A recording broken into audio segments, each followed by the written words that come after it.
2 games in a row now where we're starting this broadcast before the game ends, and that's not a good sign.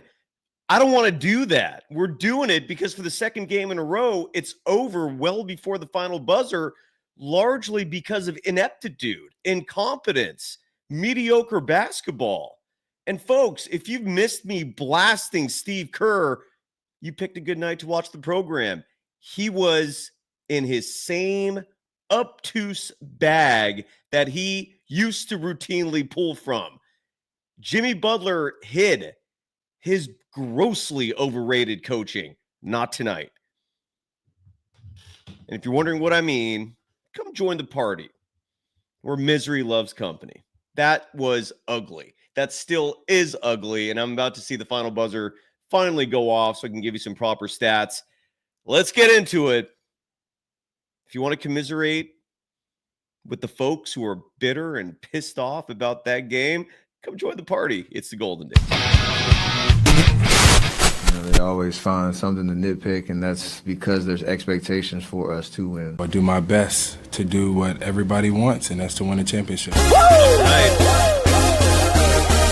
Let's go.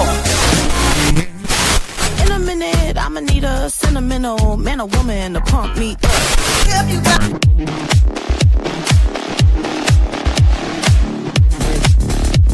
Yes, you did. Yes, you did.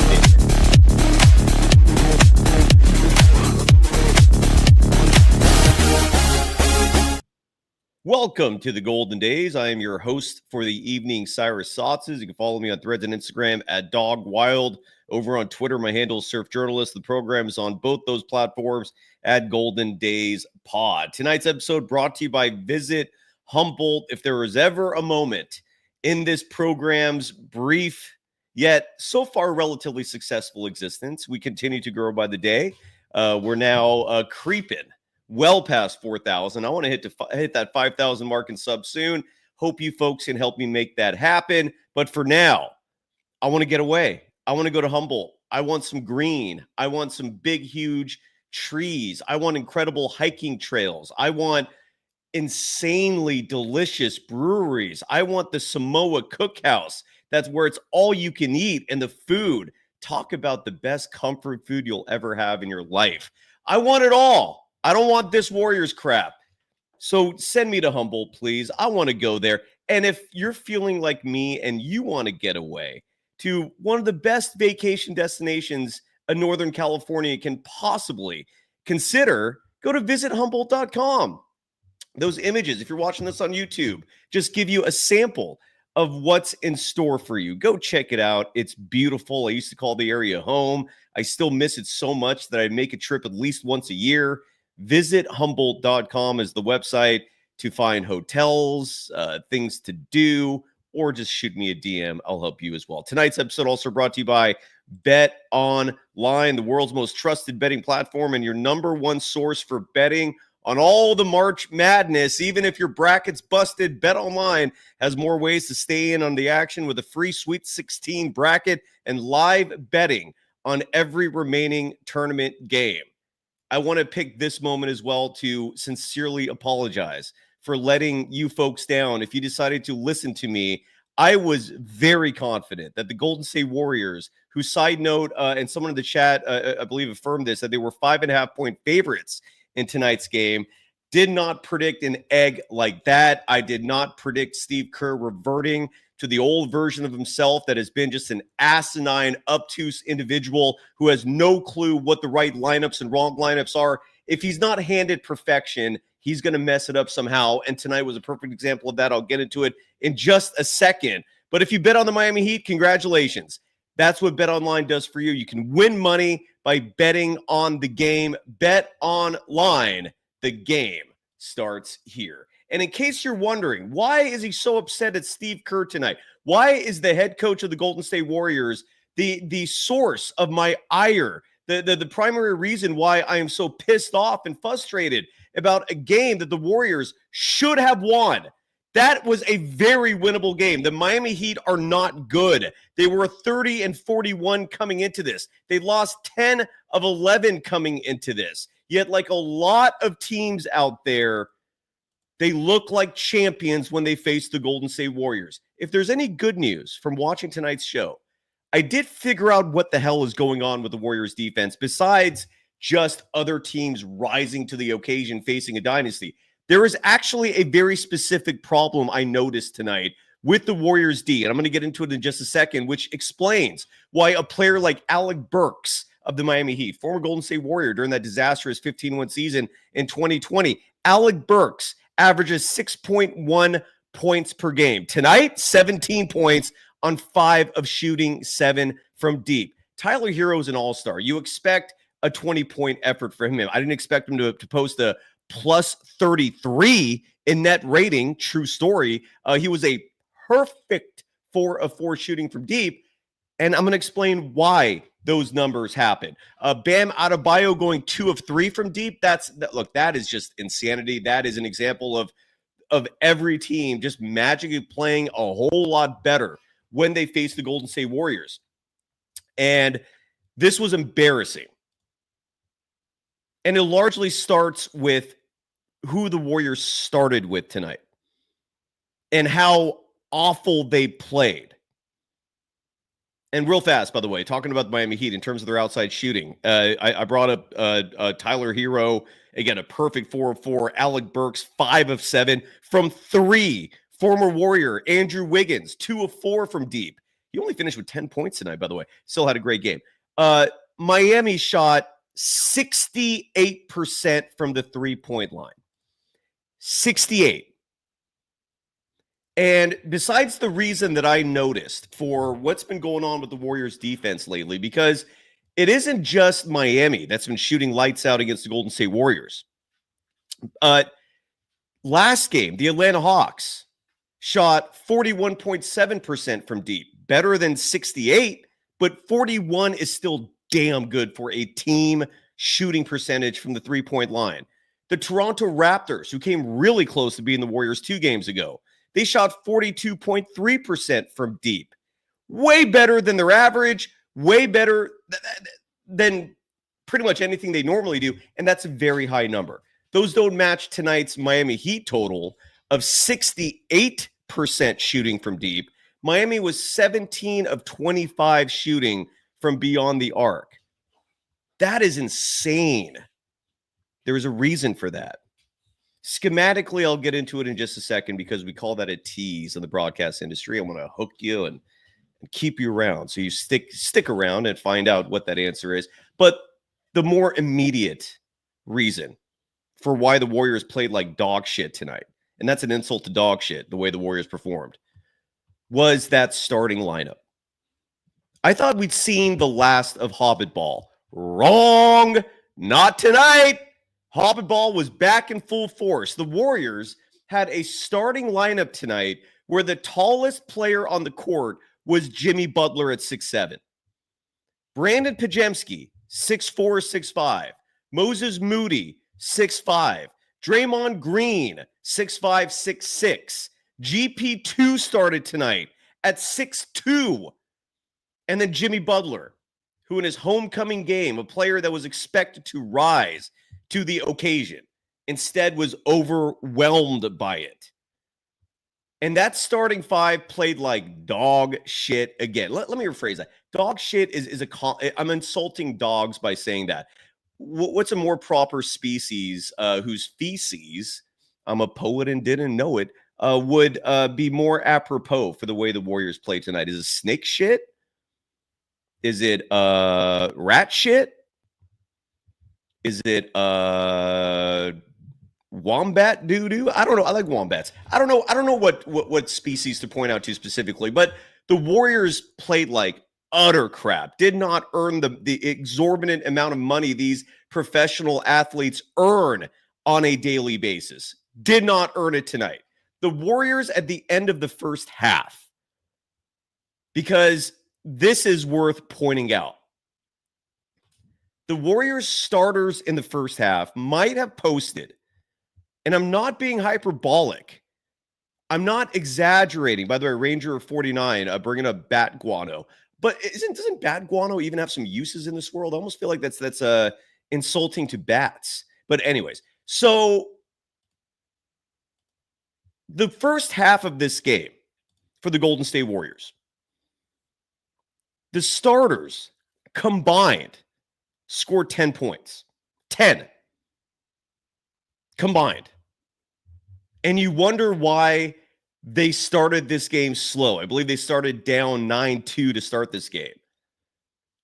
Even worse, Steve Kerr brought that same 5 back out in the second half. Why are you going back to that garbage? 2 points apiece for all 5 Warriors starters. I might have to do the research myself to determine what is the worst half statistically that a Warriors starting 5 has ever posted in the nearly, 90-year history of this organization? Because tonight, it's up there among the worst. Gary Payton II, end of the first half, 2 points. Jimmy Butler, 2 points. Draymond Green, 2 points. Moses Moody, 2 points. Brandon Podziemski, 2 points. How many three-pointers did the starters hit in the first half of tonight's game?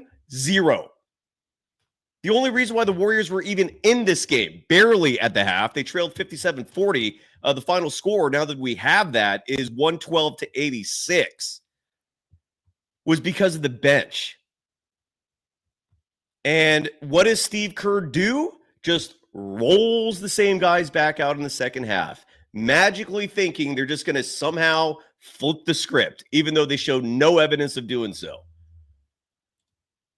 This was entirely on Kerr tonight for rolling that stupid-ass lineup out there, for not making a quick adjustments.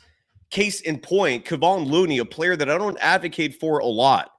But Kevon Looney, he brings value to the table when the opposing team does not have an elite traditional center who can light it up with low post scoring. And the Miami Heat do not have that. Bam Adebayo is not known for offensive elite playmaking skills. This is a game for a player like Kevon Looney. And naturally, of course, because Steve Kerr's in charge, someone who has never developed talent ever, and someone who is clearly awful when it comes to judging personnel. And that includes the personnel you put on the court and play. And we didn't see Kevon Looney. I don't think we saw him at all in the first quarter. Let me just confirm that real fast. Yep, a DNP in the first quarter. We finally saw him, I think, with like 3 or 4 minutes to play in the second half. Too little, too late. But obviously the biggest blunder for Steve Kerr tonight, rolling with the Hobbits again. The Hobbits are back, apparently. Yay! When is this guy going to ever learn that size matters in basketball? I guess apparently never. But his gut failed him again with that bullshit starting 5, which did nothing in the first half and did nothing for this game total. It's absurd to just continue rolling with those 5 players. GP2 has been playing some great ball. Tonight was not his night. Should have pulled that leash early. Oh, wait, no, I'm sorry. There are no leashes on the veterans. The leashes are only for the young players that Kerr has no patience for, which is why he stunts all of their development in the process. Draymond Green, dud of a game. Finished tonight with just 2 points. Unfortunately, you have to play him because he's your center. He's one of the only guys that can defend other bigs. Side note, Draymond Green as a rebounder has not been performing at an elite level. There are players grabbing boards over him. He's showing his size for the first time I can remember in his entire career when it comes to rebounding. He's getting beat routinely. And tonight, another example of that. 5 total rebounds for Draymond Green. That has to get better. Dre with the triple single. 2 points, 5 rebounds, 3 assists. Led the Warriors. He was second on the team in turnovers. He had 3 turnovers tonight. And every one of those turnovers were costly. They were dumb. They were like just bad passes. Going back to that first half, by the way, I don't know if you folks are aware of this, but the Warriors committed 3 shot clock violations. 3. 1 is bad enough. 2.5, you think, damn, what was going on there? 3. So the Warriors individually at the end of the first half tonight, and I keep going back to this first half because it was over by the end of the first half. And The Warriors as a team in the first half tonight had 4 turnovers individually. 3 of the 4 team turnovers you add on to that, giving the Warriors 8 total turnovers in the first half, came because of those shot clock violations, which do not count towards an individual player. So in the first half tonight, Draymond Green, for example, had 1 turnover. Quentin Post had 3. He didn't have a good game either. I wish he had played earlier, though, because sometimes players need rhythm from the outset, and I like Quentin Post as a starter on this team. Sucks that I disagree with a lot of what Steve Kerr does, especially ever since 2022. But 4 individual turnovers for the Warriors, 8 total when you factor in the 4 team turnovers. And by the end of the game, it was just a dud. Another player who laid a big, fat, stinking egg and who should not have gotten the minutes that he got tonight, Moses Moody. Grossly underperformed tonight. Moses Moody was just 3 of 13 from the field, accentuated by the fact that he was just 0 of 9 shooting from deep. 0 of 9. Which now begs the question for me, what is Moses Moody shooting on the year from deep? Because at one point in the season, he was above 40%. Moses Moody now, this is courtesy of ESPN. I don't know how frequently they update their stats. I hope it's frequent, but Moses Moody's three-point shooting percentage, according to ESPN.com, 38.3%. If that includes tonight, that means he was probably above 40. Something tells me that is not including tonight's numbers. And so his three-point percentage is probably, by the way, Ed Marsh in the chat, why do I need to bring someone else on who's stealing my act? I've been saying this about Kerr since 2022. You want to bring on some guy who generates all of his attention because of inflammatory posts on Twitter? Name one thing this guy Jim Park has said that is insightful, that actually provides astute analysis, other than Kerr sucks. I have seen that dude say so many stupid things. No, I'm not going to bring. And side note, why don't you ask him to bring me on? Why is the impetus on me to bring other people on? They have shows too, apparently. He's part of the competition, so ask him to bring me on. F that, dude. Please stop asking me to bring like other hosts on the show if their name is Jim Park, please. Stop that, all right? I've read enough of his shit on Twitter to know he's a fucking idiot. Sorry, but it's true. He's a stupid asshole, and if you think he has any intelligence, take a look in a mirror and reflect on where you're going in life in terms of your acumen yourself, please, because there is nothing intelligent coming from that guy. Nothing. And if he disagrees, or if he wants to bring me on his show, push him to invite me. And then we'll get into a nice tit for tat, because there are a lot of receipts from him that are stupid as F. I'm in a bad mood, in case you folks have noticed tonight. Please forgive me. Nothing personal. But going back to the stat line here, Moses Moody, a disaster. Again, 0 of 9 shooting from deep. The Warriors tonight, 9 of 38 shooting from deep. 23.7% shooting for the Warriors from the three-point line. Who was responsible for that besides Moses Moody going 0 for 9? Podziemski thankfully redeemed himself. He started the game awful. Again, I mentioned he only had 2 points in the first half. He did not hit a three-pointer in the first half, but he did finish the game with 14 points, did finish the game with 2 made threes on 6 attempts, 33%. You live with that. Brandon Podziemski had 4 assists, which by his standards are good. That's been a point of critique on my part. Bad first half, redeemed himself a little bit in the second half. It's disappointing how much of an obvious favorite Brandon Podziemski is to Steve Kerr. If Jonathan Kuminga got half the adoration, half the fatherly affection that Brandon Podziemski gets from Steve Kerr, who knows what kind of player he would be. So, but I digress. Brandon Podziemski played okay tonight, all right? Horrible first half, finished the game with 14 points, 4 assists. Again, for the starting point guard of this team, I'd like those assist numbers to go up, but 4 by his standards are pretty good, because on the season, Brandon Podziemski, entering tonight's game, because ESPN apparently is not updating their stats, and I do not have the time on a live show to go searching around for a better option for stats. I know they exist. Podziemski on the year is averaging 3.3 assists per game. So he went above his average. Good for Brandon Podziemski. But again, he was part of that starting lineup that gave this game away, and it was too late. Too little, too late from Brandon Podziemski in the second half. I still don't understand Buddy Hield's minutes, even though he was playing okay ball tonight, but it wasn't exactly doing much either. And every time they needed a three from Buddy, I feel like that's when they bricked. Buddy Hield in this game, I'm curious to see what his first half numbers were. So Buddy Hield was one of the only guys doing anything for the Warriors in the first half. There were only two players that were really contributing in this game in the first half, and you could extend that to the game total. Buddy Hield had a good first half, awful second half. In the first half of this game, Buddy Hield had 10 points. He was shooting 50% from 3, 2 of 4. He was shooting 50% from the field, 3 of 6. But then you look at Buddy Hield in the second half, and this is where Steve Kerr I don't think he bothered coaching tonight, because if he did, he would make adjustments that made some goddamn sense, and he made adjustments that showed that there was urgency. I didn't feel any of that from the coaching staff tonight. Buddy Hield in the second half of this game, 0 points, only put up 1 3-point attempt and bricked it, put up 2 field goal attempts total, missed both of those. So what was Buddy Hield doing playing 10 minutes, 48 seconds in the second half? But Buddy Hield finished this game because of that first half with 10 points, all in the first half again. Wasn't doing much, but when you consider how many players were playing awful tonight, it's hard to point a finger at him.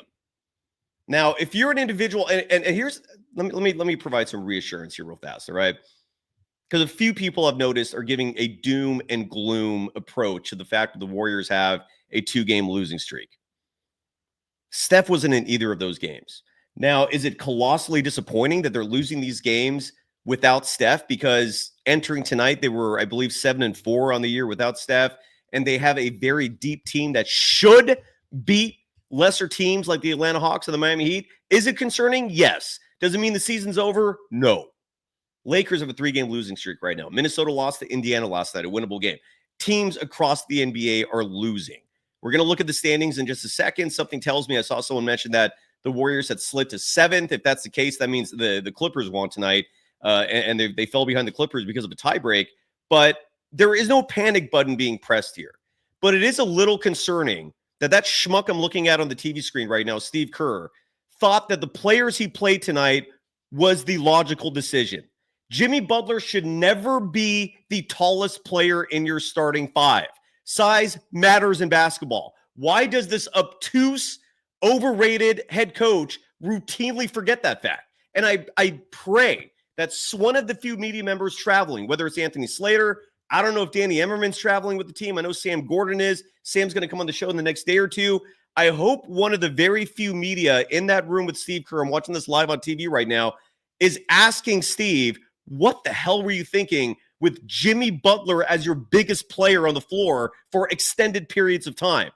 No other coach does that shit for very good reason. It's illogical. It's irrational. Makes no damn sense. Yet that's what the Warriors did tonight. I'm so tired of this small ball bullshit. It's one thing when you're playing athletic, medium-sized guys out there that where you could just switch left and right, where all 5 of them are fairly elite. It's another thing when you're dipping down to the Hobbit level. All right? It's absurd when Jimmy Butler is your tallest player as your starting 5. That doesn't work in the NBA. Why is it not registered through this guy's head? 2.5 years of this shit we're watching, man.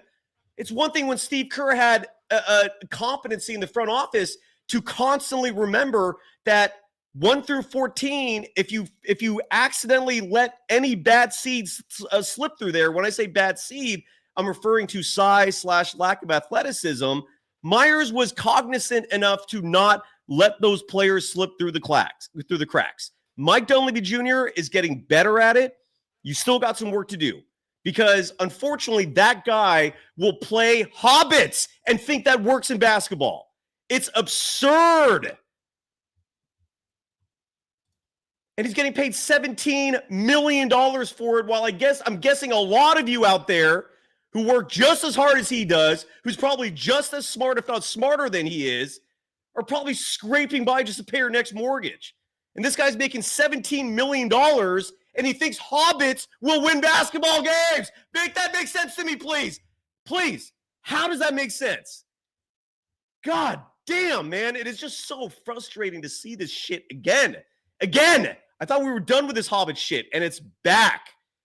Oh my God. Jimmy Butler was your tallest player and you thought you'd win? Jesus Christ. Now, I want to give Jonathan Kuminga his due because you got to be a hateful piece of shit to still be pointing a finger at him when he was one of the only guys doing anything on the court for this team tonight. 15 points, led the Warriors in scoring, 4 of 10 shooting from the field, 1 of 3 from deep, 6 of 9 from the free throw line. You could live with that. His 9 free throw attempts, you know what the second highest number of free throw attempts was in tonight's game? Kevon Looney with 2. And every time Kuminga gets to that free throw line, he helps the defense. No matter what he's making or missing, he's still helping the defense. Teams are not getting transition buckets when you're getting to the free throw line.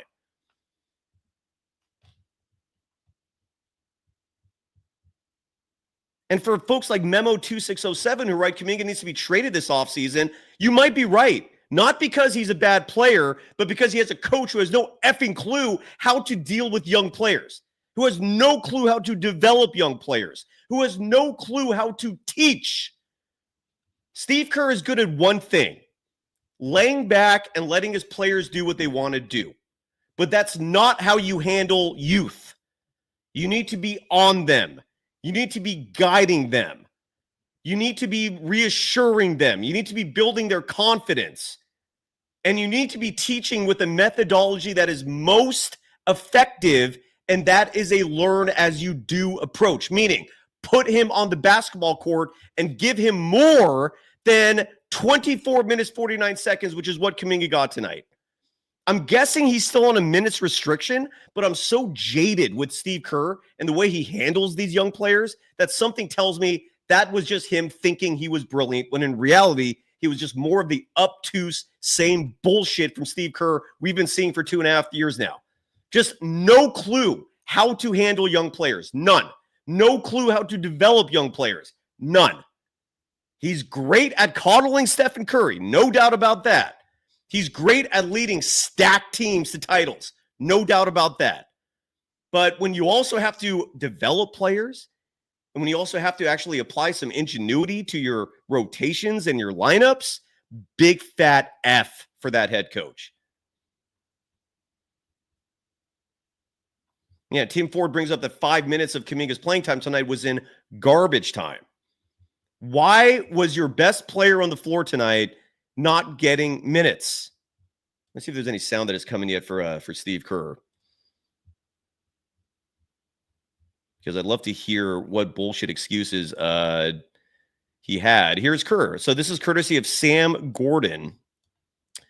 And you're going to hear Steve Kerr likely bring up the typical vague, ambiguous verbiage that does not provide any specificity, that uses cliche jargon to come up with excuses for his own ineptitude. Let's hear what Steve Kerr has to say about tonight's performance. This is, again, courtesy of Sam Gordon of the San Francisco Chronicle. Here is the head coach of the Golden State Warriors, the only head coach in the NBA who thinks hobbits can actually succeed in a game where height matters. Here is Steve Kerr. Well, yeah. I didn't, it wasn't our best stuff, clearly. But couldn't make a shot. 9 for 38. They go 17 for 25. I just give them credit. We played very poorly, but it's not like we were throwing the ball around gym. We had some shot clock violations because they did a great defense. But we didn't connect the game very well, and they just lit it up. Spo had them ready to play, as we would expect. Given the circumstances, with Jimmy coming back, and they were ready, and they knocked everything down early, and we missed everything, and we were playing upstream a little bit. Follow-up question for Steve Kerr. They were ready. You were not. Why? Here's another follow-up question. Why do you think size doesn't matter in basketball? Let me follow that up to make it more clear. Why did you think Jimmy Butler, as the tallest player in your starting lineup, would have resulted in success, coach?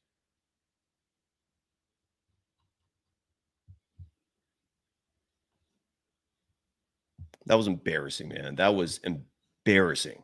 And more of that small ball bullshit that I thought the Warriors had moved on from. But we're back at it because Steve Kerr has no effing idea what to do when he doesn't have great players taking care of business for him.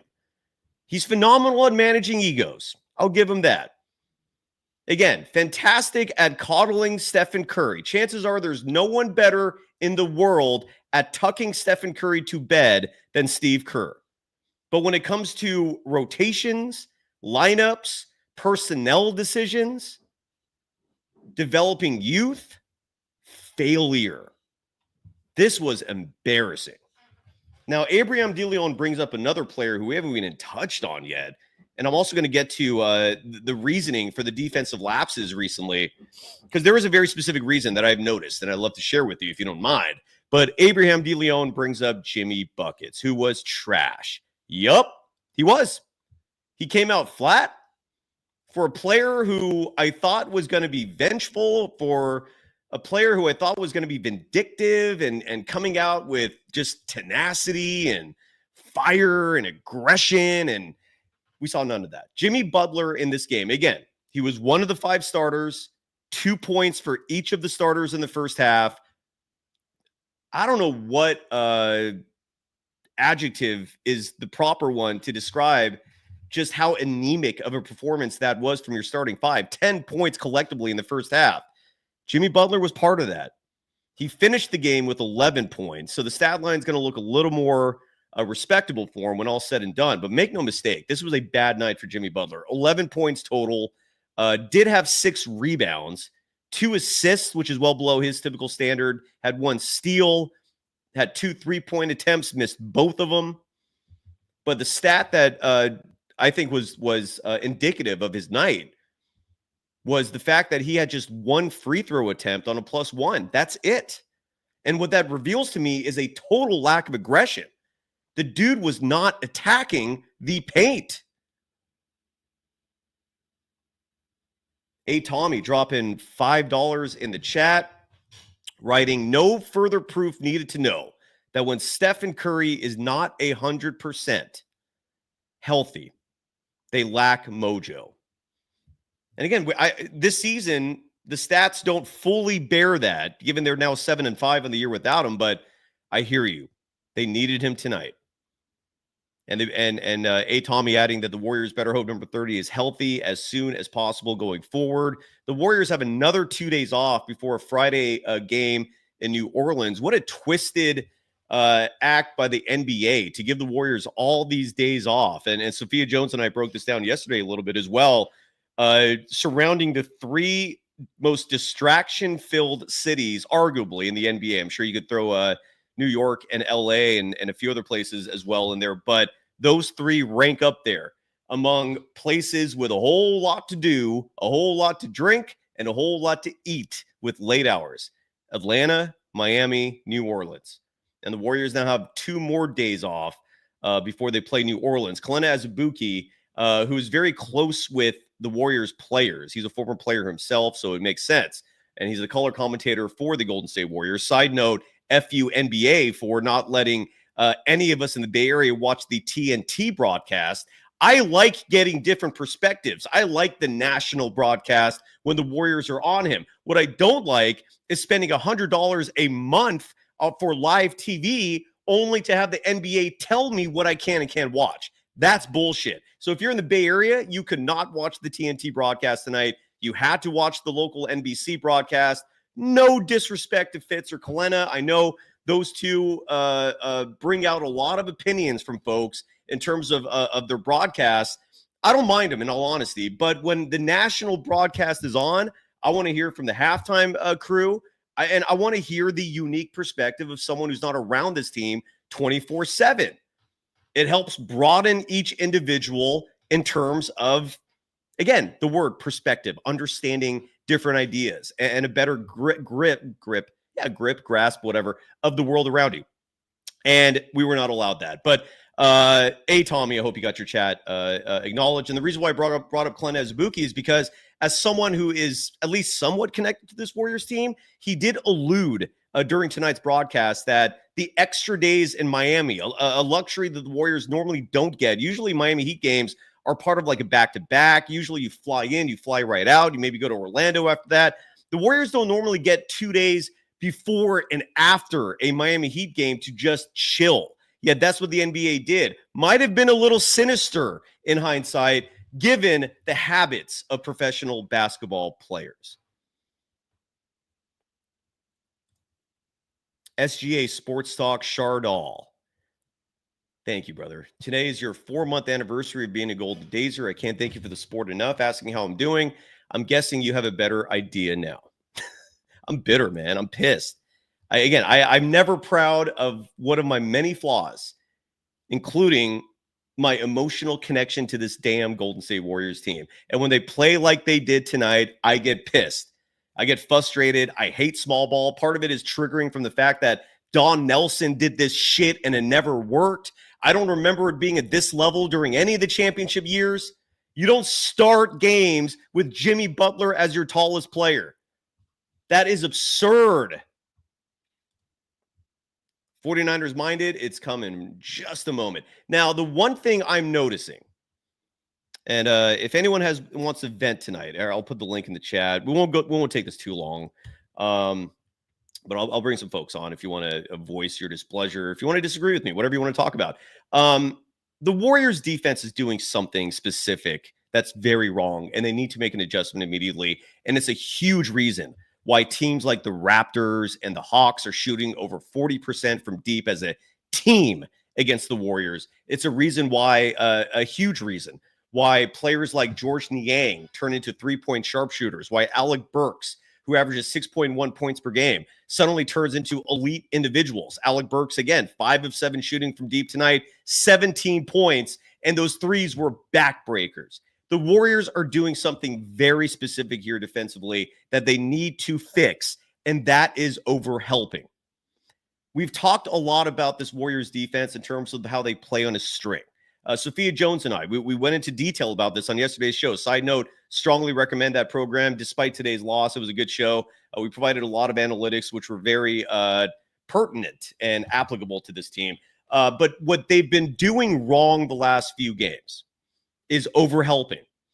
And what I mean by that is good old-fashioned man defense. You're an NBA player. You're tasked an individual to defend. You defend him.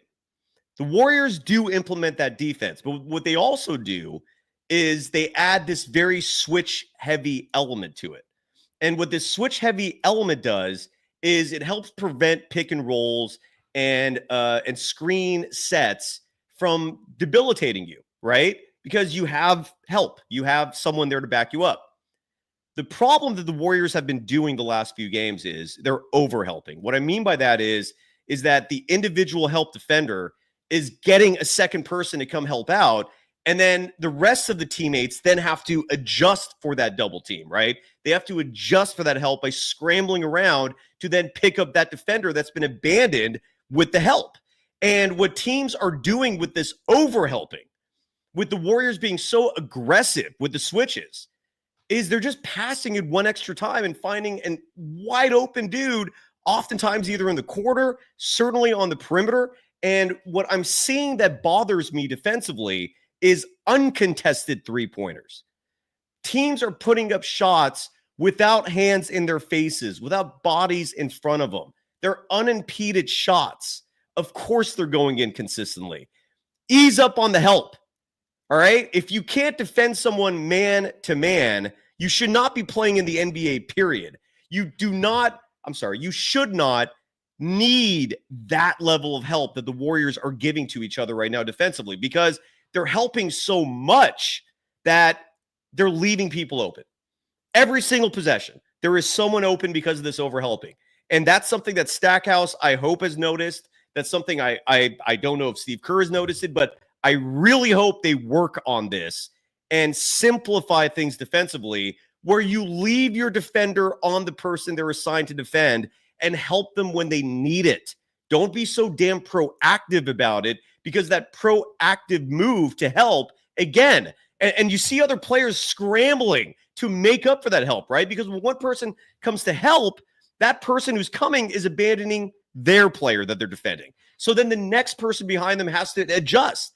to defend that person that's been abandoned. Then another defender has to adjust and move over to help that person that's been abandoned. And it ends up leaving someone open every single time. These threes are unimpeded. They're not contested. That's bad.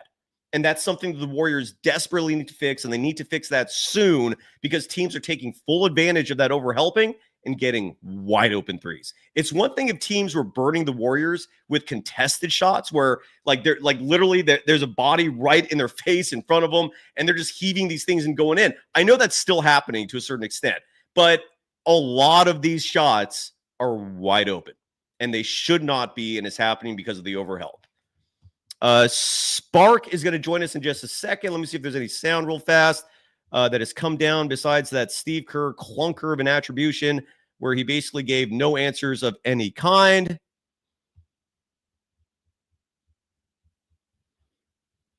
And at the moment, there is no sound. So, all right, let's go to Spark. Wait, hold on. Oh, we got one more soundbite. This is courtesy of KNBR, and I'm stoked on this because it means the audio is actually good. And this is Steve Kerr talking about the environment. In case you didn't notice in this game, if you missed it, the crowd was booing Jimmy every possession, and I didn't think it would get to him. It did. Jimmy had a bad night. He wasn't aggressive. Let's hear what Steve Kerr had to say about playing in Miami and the shitty result that came from it.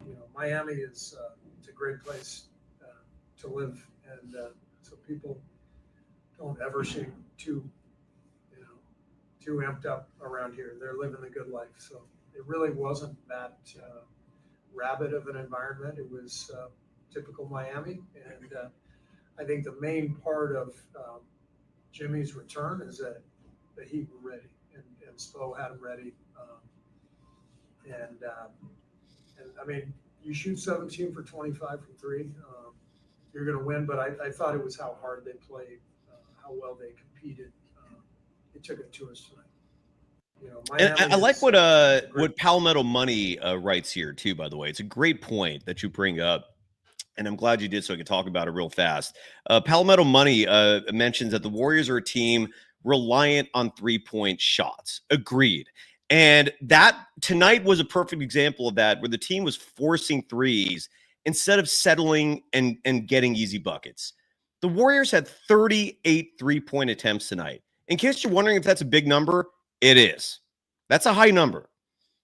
And it's justifiable if you're hitting your shots. But the Warriors were 9 of 38. They missed 29 3-point attempts tonight. That's got to be at least close to a record. I'm going to try to Google that real fast. What are the most 3-pointers ever missed in a game?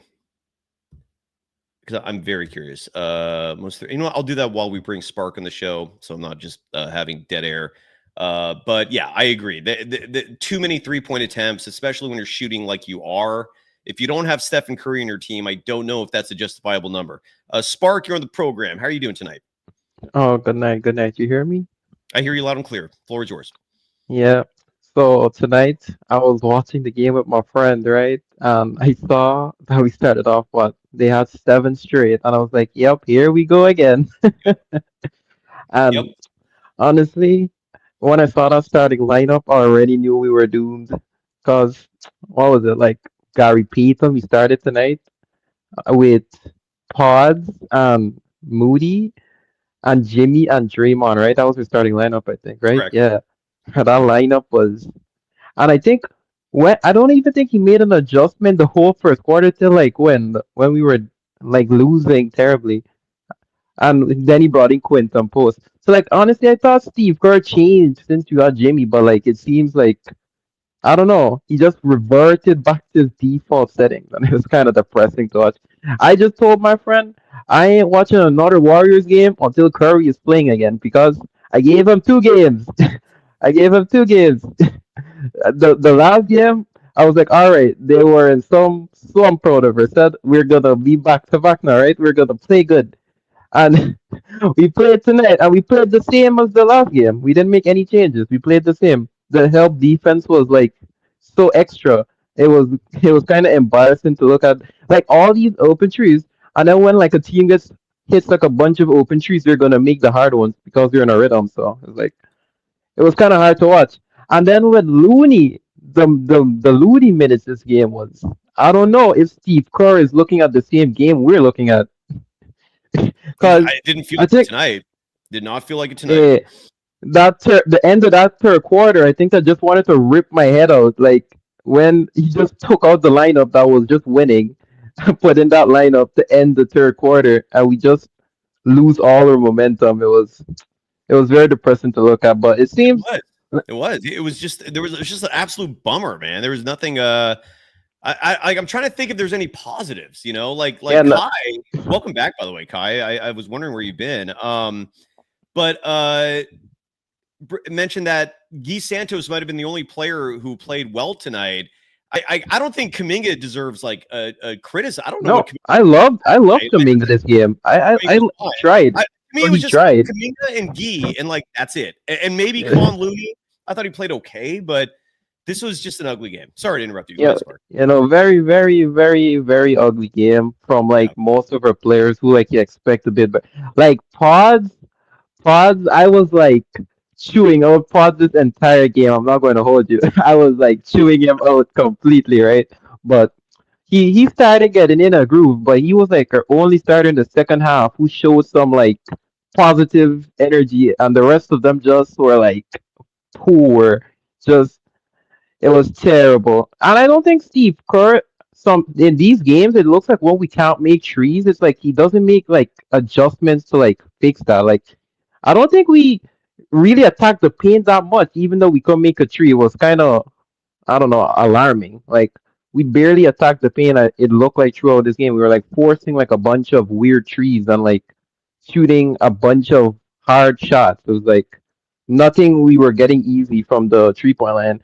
And even the easy ones, cause we weren't making like we weren't making trees. And Steve Kerr was probably still telling these guys to shoot these trees. Is like I don't know. I'm trying to find like the record for most 3-pointers missed in a game by a team.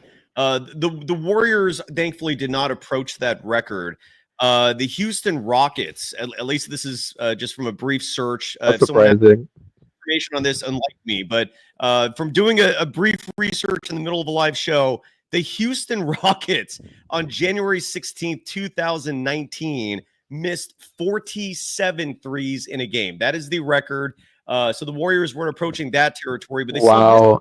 9. Yeah, that's crazy. God damn, man. 29. It's bad. That is bad. That's absolutely Any final terrible. thoughts before we get to Satchin and start wrapping up the show tonight? Well, I'd say, looking at Kuminga, like, I like Kuminga's game. I like what he does and what he brings, honestly. Because he, a lot of people hate on him. I even hate on him sometimes how he plays. Like, it's obvious his IQ is not very high when he plays, but he tries. His intent is to score, like the when we can't get anything, and you see the effort he does.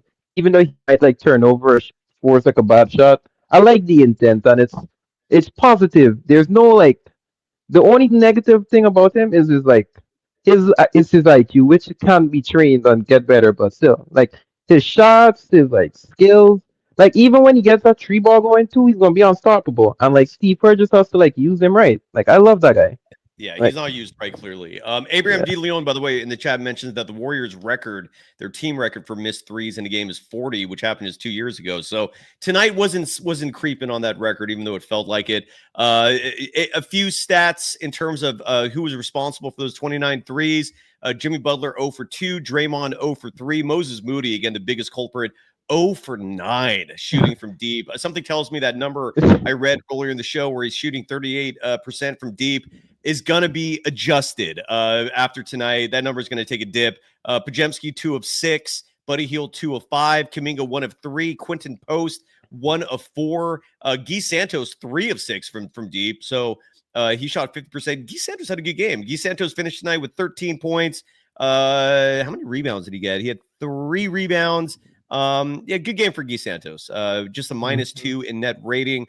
The only player who did not finish in the negative in net rating was Kevon Looney in 14 minutes, 28 seconds. He was a 0 in net rating. So the team was not losing nor winning with him, with every other player.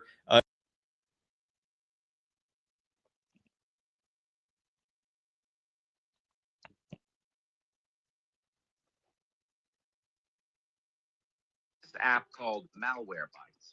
Your phone. Sorry, I got lost there for a second. I hope you can still hear me.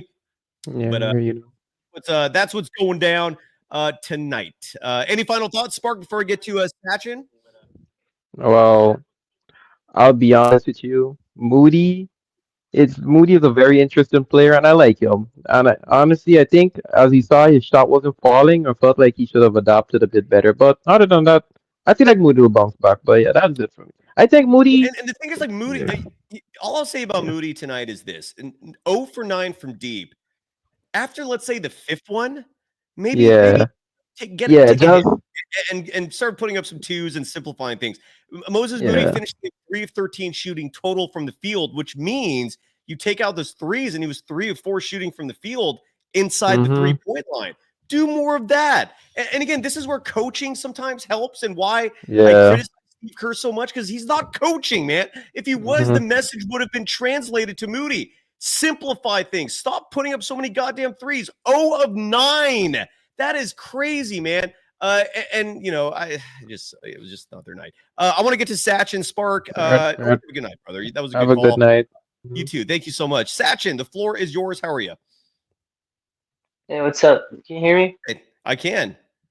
Yeah, I mean, I think this game was pretty disappointing in terms of the fact that all the other teams in the Western Conference, like the Clippers and the Timberwolves, like they lost their game here, so it kind of feels like a missed opportunity to get a little higher in the standings. But I mean, looking at this game, I was pretty excited about it just because the whole Jimmy Butler storyline and like the whole thing that he had with Miami. But I was pretty disappointed in the way he played. Like 10 points, he didn't seem aggressive at all, to be Who is honest. this again? Buddy Hield? Oh no, Jimmy Butler. Oh, yeah, Jimmy just had a bad game. By the way, this picture I want to share to the audience right now. This is courtesy of Danny Emmerman, who is traveling with the team, and he posted this pic of Jimmy Butler and all the media contingent around him in the Warriors locker room. So he is being flanked by a lot of folks who want to hear from Jimmy after tonight's game. And Danny Emmerman posted this pic. Good luck getting in there to ask a question. I don't know if you folks can see that very well, but he is the man of the hour. Satchin, continue on. I'm sorry. Yeah, I mean, apart from that, like you didn't shoot the ball well at all, so there was no way for you to really get back in the game, especially when you're down as much as you can. But I thought the way they played at the end of the third, like, told me all about this team. Like, they had a chance to probably get it down to like single digits Good by the point. end of the third quarter. Good point. And I And what do you mean, think went some of wrong the to start the play. fourth? Yeah, I mean, just turning the ball over. Like the first play of the game, I believe Gary Payton passes it. It's intercepted by I think Davion Mitchell, and he has like an end one on the other end. And then after that, there's like an offensive foul. Same Gary Payton, like he sets an illegal screen or something like that. So Yeah. just whenever you had a chance to get back in the game, you just lose all momentum. Well, you know what happened, and I'm glad you brought that up, because at the end of the third quarter, the Warriors, I think Kuminga made a 3, but that brought the Warriors to within 8. It was a 78-70 score, right? Yeah. And then Tyler Hero made a 13-foot jump shot after that to make it 80-70. But the Warriors were still within striking distance, right? They were creeping towards a single-digit deficit. And then the play that made me realize that the biggest issue the Warriors have defensively is overhelping was the very next play. And that was Davion Mitchell, who is not known for his three-point shooting, hitting a corner 3 with just 8 seconds remaining. And I thought that was the backbreaker. And that also showed me, because Davion was wide effing open, and he was wide open because of the overhelp. Because, again, if you can't handle the man D assignment in the NBA, you don't belong in the NBA. You should be getting help defense occasionally, not every play. And it feels like every play, every possession, the Warriors are just helping. Help. Like they're almost like double teaming. It doesn't matter who has the ball. They're just doubling. That's how aggressive they are. And you're consistently leaving players wide open. That Davion Mitchell 3 that made it 83-70 at the end of the third quarter, he was wide open. And Davion Mitchell, just to add some perspective for you on the year as a three-point shooter, because I'm obviously curious now if Davion Mitchell is a good three-point shooter or not. To the best of my recollection, no. On the season, he is this season he's doing okay. He's at 38.5%. He's a career 33.9% three-point shooter. So again, not known for it. He's having an okay year from beyond the arc, but again, you don't leave people wide effing open to shoot threes unless they're Bam Adebayo, and in which case you live with that, right? But you don't leave Davion Mitchell wide open in a corner, and that's what the aggressive overhelping is doing, and I hope they make an adjustment there. So, sorry, Satchin, finish up. No, that's a great point. And like any NBA player, if you give him like a wide open three, like he's gonna hit it most of the time, right? That's what they're paid to do. So yeah, that's a great point. And then I mean, thank like you for bringing that part of the game up, because it led to that. I'm really glad you mentioned that, because you're right. The Warriors actually brought this game to within a margin they could overcome. And then the other part of it that I didn't like to start the fourth quarter, right? So the Warriors trailed 83-70 after that Davion Mitchell three, which again, backbreaking. But you're still kind of in this game. 13 is not a deficit that is impossible to overcome. But then you start the fourth quarter with like more of the same shit in terms of players. GP2, this was not his night. 4 points total. He should not have been in there, in my opinion. Buddy Hield should not have been in there in the fourth quarter. Jimmy Butler had an awful game. Side note, to start the fourth quarter, Steve Kerr takes Kuminga out, brings Jimmy Butler in. Why? Like, Kuminga was one of the only guys doing anything for you. I just mentioned the three-pointer he hit to make this an 8-point game. Why do you take him out at that moment? Steve, this was just a failure of a night for Steve Kerr. You can look at all the players missing their shots, and that's fair. But at the same time, if you're the coach of this team, you keep them in check and make it known. You're missing your shots. Simplify things and play the guys who actually are keeping you in this. Like Kuminga, he needs more than 24 minutes, 49 seconds. Guy Santos, he needs more than 19 minutes, 36 seconds. The wrong players were getting minutes tonight. That starting lineup was embarrassing. This was a Steve Kerr flail and fail tonight. That's what I got out of this. I don't know about you, Satchin, but that's my take. Yeah, I mean, a lot of it has to do with Steve Kerr's game, for sure. Tonight, and I think and the rotations, like, when a guy's playing well, like, I think he sets a rotation up and he doesn't adjust. Like, there was a couple plays, like Jimmy Butler finally got going a little bit there, and he gets taken out right at the end of the third. And that is his normal rotation. But I feel like in a game like this, sometimes you just gotta get away with that plan and just let him play. Finally, he's starting to find a rhythm. So that's a problem he has for sure. But I mean, overall, like, you're known for calling Guy Santos gooey. You're a legend for life for that. I want to get to Manny in the chat and then Shardall. I want to wrap this thing up. We're going long here. Any final thoughts? No. Appreciate you having me on, man. I appreciate you, brother. Have a great night. Thank you so much, Satchin. OMG Manny, you dropped this in the chat, that there is only one positive about tonight, and you dropped the $1.99, and now you're coming on the show to explain to myself and the audience what that one thing is. Great to see you, brother.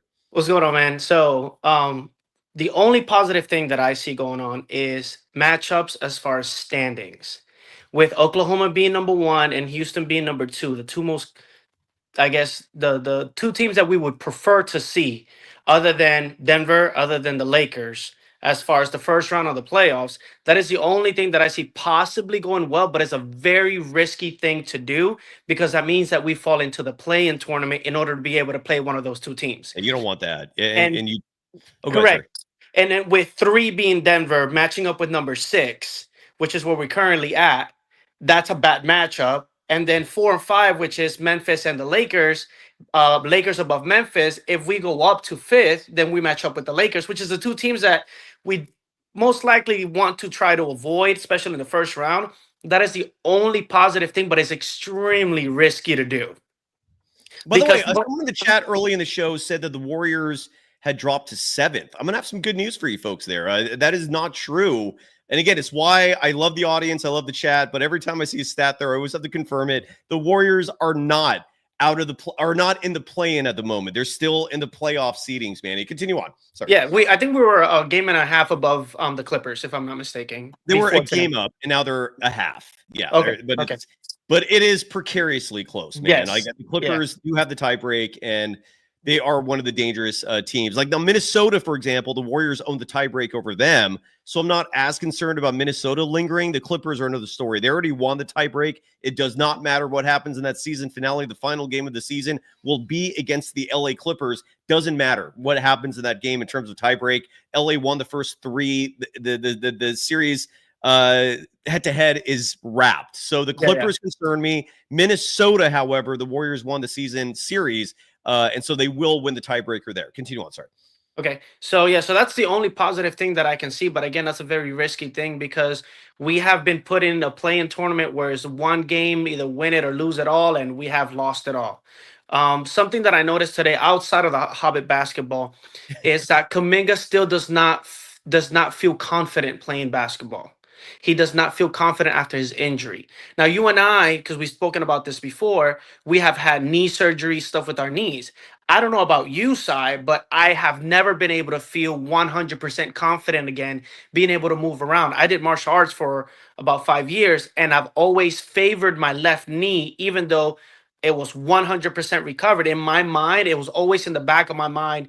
And I feel like Kuminga's kind of scared because there's many times he was trying to drive, and the minute he just saw someone in front of him, he pulled back. I think it depends on the injury, Gary. Like, Manny, I totally understand what you're saying about that. Like, for example, not a proud moment in my life, but I got into a fight once and totally busted up my hand and broke the bones here. And this finger has like never been the same. Like, it's stiffer. I broke my left elbow once snowboarding. That's never been the same because it wasn't a clean break. But I've had other breaks where it was clean, and so the recovery felt like nothing felt. There was no after effects to it. Like, I didn't feel anything lingering. So I guess it depends on the injury. When it comes to ankles, like, do you think Kuminga looked slow tonight? Like, I thought he looked good tonight. Like, tonight was a game where I did not see lingering effects of him missing those 31 games. But you're saying differently. Like, you mean, I saw some moments. I saw some highlights, lowlights of it. We also got to think about, we're talking about Jonathan Kuminga, who has not been getting Steve Kerr has never worked on building his confidence. So you're talking about a young guy who's trying so hard to make it into the league, who is trying to come back into full on playing, who's limited. And you think about when we were that age, you know, how we felt like we just want to do more, and you're being told you can't. You know, and then on top of that, your leaders, your coaches are not building that confidence in you. I mean, you know, it doesn't matter how strong mentally you are; it's still gonna hinder you. Yeah, you're right. So that's still one thing that I noticed. And then I remember, and I'm not gonna use time frame, but about 2,500 subscribers ago. By the way, good job nearing the 5,000. Thanks, brother. It's a work in progress. Yes, sir. Thank you, though. We're trying. Yeah, so about 2,500 subscribers ago, I came in here before the Jimmy Butler trade, and I told you the one thing that I see is the overhelping is killing them. And still today, it is happening. I think Draymond is so focused into this defensive player of the year that he's trying to be too involved in so many things that he is constantly leaving his man open. Because if you look back, I mean, it happens with a lot of them, but I constantly see Draymond overhelping the penetration, the drive, yet leaving the man in the corner open. So I don't know if that's something going on. And maybe, Manny, there is a correlation between the over aggression, the over helping. Like, they're helping too much. That's why I'm seeing these open players. And maybe Draymond, it's gotten in his head that he wants this second defensive player of the year award. Side note, I don't blame him, although I also don't know if that's his ultimate mentality. He's such a team first, win first type of guy that if it's happening in that regard, I don't think it's intentional. It's inadvertent, but you might be onto something. You might. But Sai, how many years have they played Hobbit basketball? And to play Hobbit basketball, what they got to do? Help each other out, right? So think about it. Now you got this mental, you know, no, it's Hobbit basketball. We have to help. We have to help. If a man drives, we have to help. They're not thinking, hey, we're giving up a 3 because we're trying to stop a 2. I mean, I don't know about how they really look at it mathematically. I know percentages matter too, but I don't know if I want to leave an open 3 to try to stop a 2 because I'm throwing 2 guys at them, and then like you always say, drive and kick. They're always finding an open man because of overhelping in defense. Always, and it's because of the overhelp. And again, I hope they make an adjustment on that. The NBA, if there's ever a place in the NBA where it's night and day different from what it used to be, is that strategy where once upon a time, like, you would just let people shoot those 3s all day, and you'd make sure those easy 2s were defended. And that's not the case anymore, man. Like, you'd almost would prefer those easy 2s instead of leaving wide open players for threes. But it's crazy. It's wild how much things have changed. In the chat, by the way, I saw a post I want to bring up real fast. JJ Lee mentions that the whole team is tired. Nobody had their legs under them tonight. That's inexcusable, man. They had a day off just yesterday, right? So it's all, or 2 days. They had 2 days off. Had 2 days off. Since Saturday. So there is no good excuse for this team to look tired and play with the lack of urgency that they had tonight, unless they were going out and having the time of their lives in Miami. Kalena Azubuike made some references in the broadcast tonight. You just heard Steve Kerr allude to the culture of Miami Beach and how people can be chill there. And maybe these days off, long term might be a good thing, but short term, it might be penalizing the Warriors, who seem to lack focus. But that's inexcusable tonight. Last point on that. I don't think they look tired. I think they look discombobulated, because I noticed that there was a couple of plays where, especially Gary Payton, who was starting, he was not in position properly, and so you had to have more like a floor general trying to drive. There was times where Warriors team players were bumping into each other. There was a fast break where someone cut right in front of Kuminga as he was trying to come down with the ball, caused him to completely stop his momentum, have to pass the ball out. So I think it was definitely, they were not definitely mentally there. I think they came in, they lost the game in the locker room because they didn't come out the locker room with the mentality of winning from the jump ball. You can tell that the energy, the intensity, the effort, the mentality was not there. You're muted. Thank you for that. I had to mute it because I chill my dog down. Thank you for that. 37. If you weren't here, I would have been talking. I would have had one of those moments. 37 points total for the starters tonight. So when you consider that the team had 86 points total, side note, that is embarrassing. Very poor offensive night for the Warriors, and only less than half of the points came from your Hobbit ball starters tonight. 37, which means that what is that? 49 from the bench. 15 points should not be the total of your highest score. Yet that's what it was. Before you go real fast, Manny, I want to highlight this chat as well from Mind of Anubis criticizing. This is not the night to criticize Kuminga. Side note, he literally led the team in scoring. He was one of the only bright spots in this game. If you're going to cherry pick a very specific moment, very specific possessions, that's ignorant, man. I have a soundbite for that. I don't play that enough, dude. Where's Michael Jackson here? That's here ignorant. you are. Yeah, that's ignorant. That is absolutely ignorant. You're being ignorant. But I brought this up mostly because Ramona Shelburne was on the show a couple weeks ago, and she brought up a fantastic point about the value of Jonathan Kuminga and why he is important to this team. Spacing is not just a horizontal thing. It is not just the what you see within the plane of vision on the basketball court. There is also what's called vertical spacing. Yes, sir. And the Warriors lack that severely. And that's what Kuminga gives you. That's also what Jimmy Butler gets you. I don't know if you saw those highlights that they played before the game started. The Miami Heat had a video package of Jimmy Butler's best plays with the Miami Heat, and almost all of those were in the playoffs, these huge moments. Some of those were like really athletic alley-oops that remind you that Jimmy Butler is a very athletic person, and when it comes to vertical spacing, he helps there as well. But outside of Jimmy Butler and Kuminga, that's it for vertical spacing. So do not pretend not even GP2. What's up? Not even GP2 right now. Not anymore, man. And that's where, again, he's providing a lot this season, but he's not the guy he was in 2022 when he was flying in the air, dude. But you know what, Si? That's crap, because we have Trace Jackson Davis that may not be the most athletic, but he can get up there to help with that vertical spacing, but yet he's sitting down in the bench. I mean, I saw him, it was garbage time, but there was a missed three where he just went up and came back down with a dunk. Yet we're not using that in the game. And real fast, I'm just going to indulge this again. When I read a comment like from Final Loss, you got to stop that Kuminga. That's ignorant. Yeah, it's ignorant. You're being ignorant. Me to not give love to a Warriors player in the middle of a title run. I mean, so are you a Warriors hater? Like this is the question I pose to folks like the Final Loss. So again, they'll never come on the show. They're keyboard warriors who just like to type away little, clips of hate and then bounce out. what do you? So, and how is it productive for anybody, whether it's a fan base, a team, to criticize one of their players when you're in the middle of a title run? Trade market's closed, free agency's closed. The only thing teams are doing right now is competing. How does it help to criticize a player who just led the team in scoring tonight? How is it a bad thing to show one individual love on this team when they're in the middle of a title chase? But that's and again, I say it again, it's crap because go back to December and tell me he doesn't fit. Exactly. Come on now. A lot of games that he's almost single-handedly won for this team. It's ignorant, man. That is short-term memory, like selective short-term memory. It is. You're absolutely right. And it's unfair.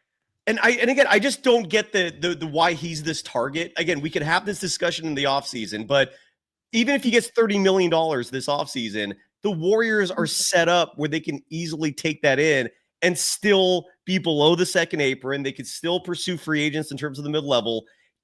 I don't get it. I really don't get at this point in the season why there is negativity out there, unless you're a hater, unless you're just an asshole. And look, that exists. That clearly exists. And again, anonymity breeds this level of hatred and assholery. It's how this goes. And it's why a lot of these people are not coming on the show to follow up their hate by actually trying to articulate themselves. So no, because they're just going to talk about either this game or the previous game. That's it. They're going to want to forget about everything else. We're talking about what could be potentially the future of the team after the veterans retire. Manny, real fast before final losses is bringing up again more ignorance here, saying they had chemistry before he came back to the team.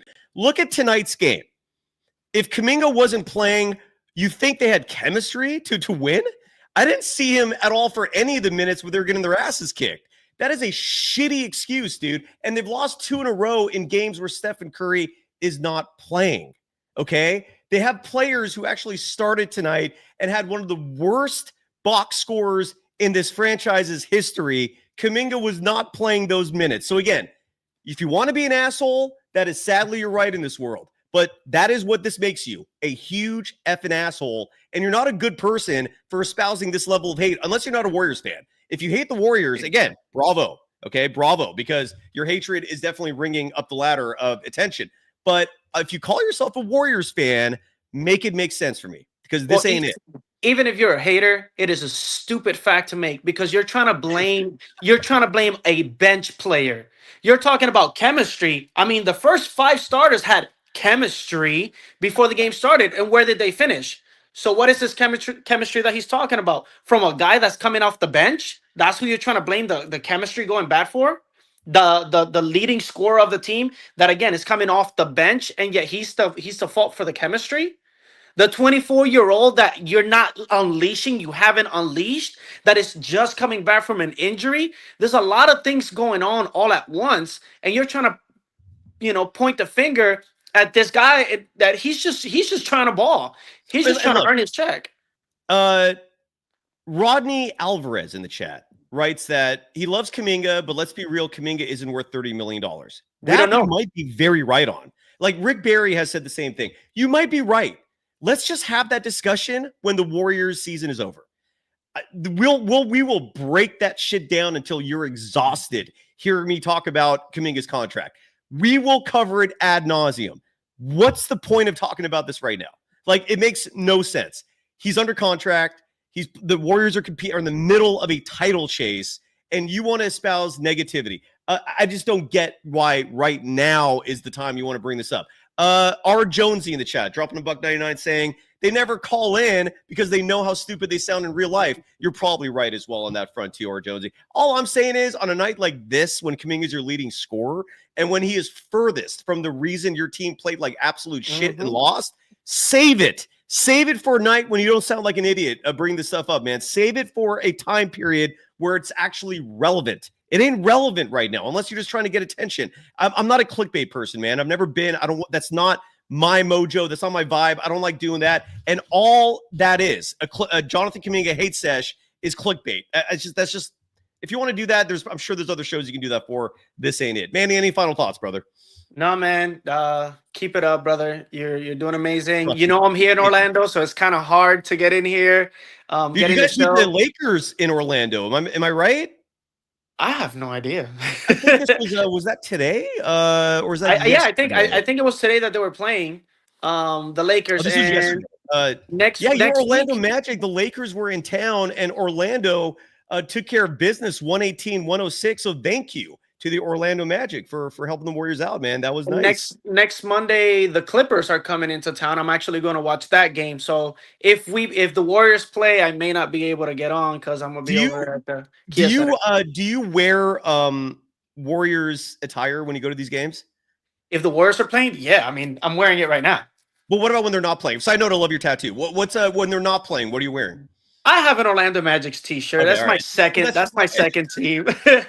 No, I respect that. Yeah, no, Orlando people are kind of crazy out here, so I'm just trying to keep it. I don't think it's that crazy, dude, because like the Warriors were so bad for so long. Like I've been watching the Warriors since the mid 80s, and until Steph Curry got here, and even when he first got here, and not much changed. It wasn't until really Mark Jackson became the head coach. Like if you love basketball, you had to have a second team to be interested in. Yeah. You had to. The Warriors were the Wizards for 30 years. 30, not 10, not 20, 30 years plus. The Warriors were what the Washington Wizards are today. So you had to have other teams, other players to at least root for, to be interested. So, and I know this is going to sound like a cardinal sin, but Kobe Bryant, I loved watching that dude, man. I never rooted for the Lakers, but Kobe was the closest thing to Jordan. Jordan was my guy in the 90s as my alternate team that I rooted for and player. And then in the 2000s, Kobe kind of took that mantle, and I loved his style and play as well. So I rooted for Kobe. I wasn't celebrating Lakers championships, but I admired Kobe's game. So I respect it. If you're a fan of a team and they're just not that good, and we're talking like decades of mediocrity, you got to find other things to keep your interest, right? So I'm glad you found Steph, brother. If that's what happened. I'm gonna show. You know what? Now that you say it, I'm gonna show up to the game with one of my Warriors jersey, just because. Just because. I love it. I'm gonna stand out. Brother. It was great to see All you, right, man. brother. You have a good one, man. Thank you for everything. You too. And last but not least, before we get to the scoreboard and standings and wrap it up, we got Shardall in the house. Shardall, your reaction to tonight's game. Hey, Sai, I really love your YouTube channel. I love all your content and videos on the platform. I really appreciate everything you do. You do a phenomenal job covering the Golden State Warriors. Thank you, man. I'm a big fan of yours. Right back at you. I'm a big fan of yours. So tough loss for the Warriors. They fell to the Heat 112-86. It was, not a good performance for the Dubs. They were 9 of 38 from 3. That was unexcusable. You can't have that happen in a game. You have to make all your threes. And they couldn't get in the game. How about just some of your threes? They have to make some of their threes. Yes, just more than 9 or 8 or whatever. Well, the Warriors hit 9 3-pointers tonight out of 38 attempts. Continue. Sir. So what were your takeaways from the loss? That they played like absolute shit. That the starting lineup was one of the dumbest decisions I've seen in recent history, and I don't want to ever see that again. Plain and simple. I mean, as a Warriors fan, I thought I really wanted us to come out with the win over the Heat, but the Heat are the worst team. Like they should have won this game. Like I can clearly understand your sentiment that the Warriors should have won this game today. They should have easily. They should have won the Atlanta game too. These are games that. And Stephen Curry's not even playing with the pelvic contusion. He's still out on the 6-game road trip. He's probably back Friday. It wouldn't surprise me if we saw him Friday. I mean, look, a bruised tailbone, it's one of the best injuries you could have as a professional athlete. It heals 100%. There's nothing lingering about it. It's just a pain threshold thing. It would not surprise me if Steph played Friday. But then again, and some people give me shit because, like, you never admit you're wrong. I was wrong about tonight. I thought the Warriors were going to kick some major ass, dude. I thought the Miami Heat were going to get blown out of the water. I was expecting a Jimmy Butler vengeance game. I was wrong big time. So yeah, I really wanted us to win. Like, I really wanted us to win this game. Like, if the Golden State Warriors won this game, I would be on cloud 9 right now. If they won, I would be hopping around the room. I would be so happy, full of energy, electric. Just it would just have a different kind of personality to me. You're right. Yeah, so I would be hopping off everywhere. What do you think about Friday against the Pelicans? Your thoughts, your prediction? We have to the Warriors are gonna blow the Pelicans out of the water on Friday. Good. I think so too. I think so. And too. I'm a big Stephen Curry fan, and when I saw that Steph Curry bruised his tailbone when he fell down in that injury, that was gruesome. I mean, like that made me cry because Stephen Curry is one of our, like, he's the greatest player on the planet right now. And with him being out of the lineup, it kind of it kind of sucks something right out of you. It wasn't, and look, if you're a Warriors fan, if you're a Bay Area resident, especially if you're a local and you grew up with all this, watching Steph, we all love him. Like, he is. I mean, I think it's safe to say, Shardall, he is the most beloved athlete in the Bay Area ever. So I grew up watching Steph Curry. Like, I went to Oracle and I watched him at Oracle, and I'm watching at Chase Center. So for me, Steph Curry's in my blood. I got to see him at Oracle. But Shardall, you've said on this show that you actually like the Niners more. And the reason why I bring that up is because I never thought anyone would steal the title of most beloved Bay Area athlete away from Joe Montana. Stephen Curry has done that, dude. And that is insane to me. So saw him fall the way he did. I don't think any of us have ever witnessed Stephen Curry in that level of pain, because he looked like he was crying, dude. I mean, he was in real pain. I feel you. That I don't think anyone who loves the Warriors and who just has this emotional connection to the team took that well, man. That's so when I sprained my ankle in high school, when I sprained it and rolled it, and I fell off stairs and I awkwardly rolled it, and I was in severe amounts of pain. Like, I was in amounts of pain you would never even imagine. Like, I was crying. I was like emotional. Like, my mom and dad came really quickly to my aid when I was in pain, and they came. That shows how my parents really care about me, because they rushed. They left everything they were doing, and then they came over to my aid. Like, they said, "Forget, we're leaving everything. We're leaving everything. Our son's in pain. We're coming over to his aid to help him out." Now, see, first of all, I'm so sorry that you dealt with that much pain. And it hurt, and I was crying. I'm sure it was. I'm sure it did. And I couldn't walk, and I couldn't walk on it. I couldn't even put any weight on the ankle. I was literally like not putting any weight on it. You feel Kuminga? I feel Jonathan Kuminga's pain when he sprained his ankle. Fal Sharpton saying, Shardall, you can walk around Oakland anytime you want, and that he's motivated to go cruise around as well. But I see this other chat, Shardall, and it brings me a little concern. Are you ready? I'm ready. Abraham De Leon, who I respect tremendously, outside of the Buddy Heel take, I think I've agreed with everything he's ever written, saying Zion Williamson could score 50 against the Warriors on Friday. And that leads to the question I'm going to ask you, Shardall. Are you worried about a rando on that Pelicans team turning into Alec Burks, turning into George Niang? Who on the Pelicans is going to shoot 7 of 10 from 3 on Friday night? Or do you think that finally gets stopped? I'm going to go with CJ McCollum going 7 for 10 from 3. All right. Okay. and I wouldn't want Zion to put up 50, because I predicted that we would blow the Pelicans out. So I don't want to hear that comment that Zion's putting up 50. What kind of comment is that? Why would you even put that in the chat? Like, why would you? Like, you have the guts to put that in the chat? Whoever said the comment, I don't know the person, by the way, who said the comment, but why would you put that in the chat? Just throwing out ideas. Yeah, why would he?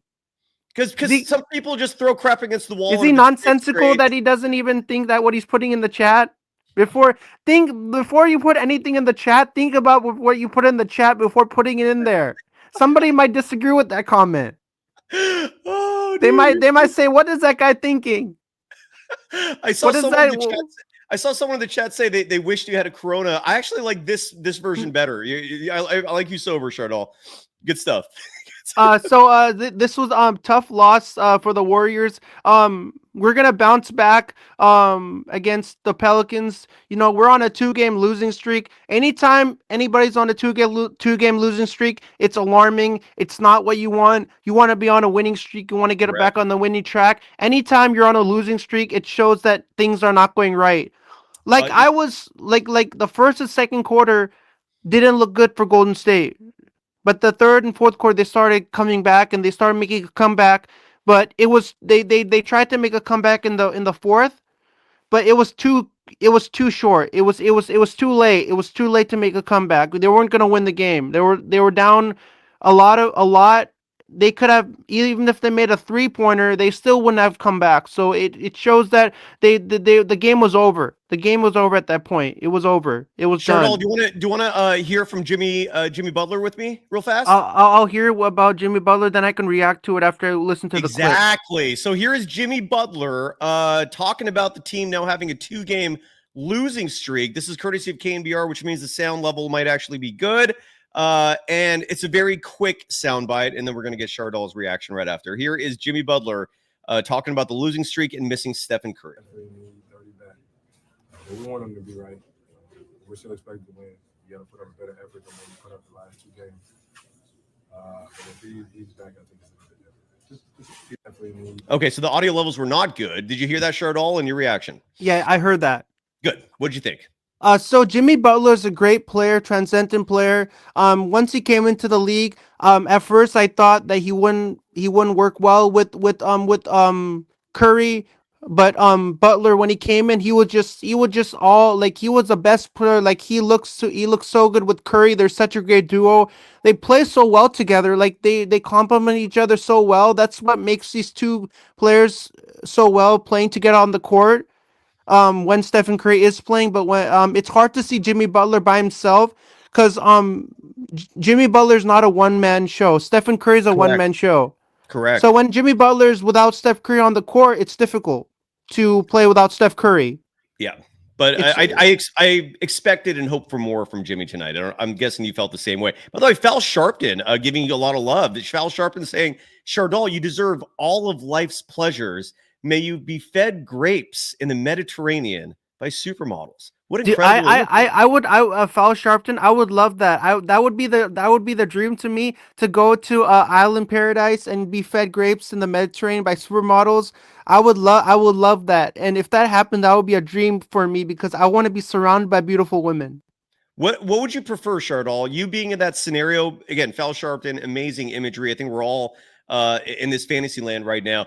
What would be better, Shardall? What would be better to you? Being by yourself with the models and being fed grapes, or having Klay Thompson next to you with Rocco and a PS5? And I want to be with the supermodels, and my dream to have is for supermodels to massage me without having my shirt on. Okay, see, you just and that's look.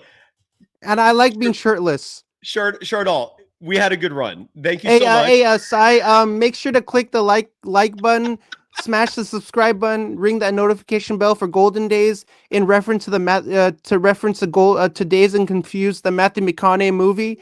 Yes, sir. It's a great Yes, movie.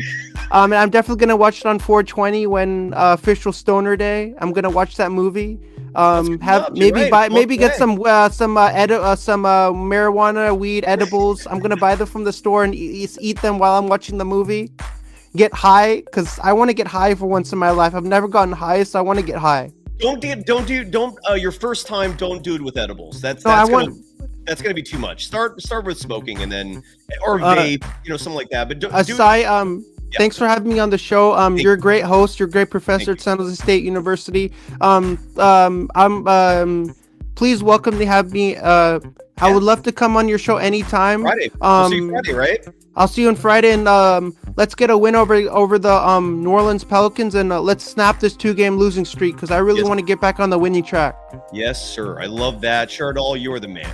Have a great night. That was a beautiful appearance, and I love you just laid it down very clearly when it was time for him to move on tonight. Shardall, what a great way to wrap up the audience contributions. He's the man. And now let's go to the scoreboard and see what the hell is going on in the NBA. Are the Warriors in trouble? Or are they withstanding the 2-game losing streak that they're currently mired in? Well, we start in Utah, where the Utah Jazz, a team that should not be called the Jazz, side note, talk about appropriating, in this case, not a culture, but a name that just does not belong in Utah, yet they're called the Jazz. can't be called the mountains. I mean, what would be a good nickname for Salt Lake and Utah? Like the Mormons would be a little too crass. Like mountains, the Powder Kings. I don't know. I don't know what a good nickname for the Utah Jazz would be, but Jazz ain't it. Anyways, they got their asses kicked. This was a game that did not help the Warriors out. But then again, they're playing the Jazz. You can't have high expectations for a team playing Utah. The Memphis Grizzlies, 140-103 winners tonight over the Utah Jazz to improve the 44-28. Memphis was the closest team that the Warriors were trying to catch up with to maybe leapfrog and get the 5 seed, but Memphis won tonight, so they gained a game on the Warriors, or added a game of separation between them and the Warriors. Memphis improves to 44-28. Utah drops to 16-57 as they daydream about Cooper Flag. You know they're doing it. The Houston Rockets, 121.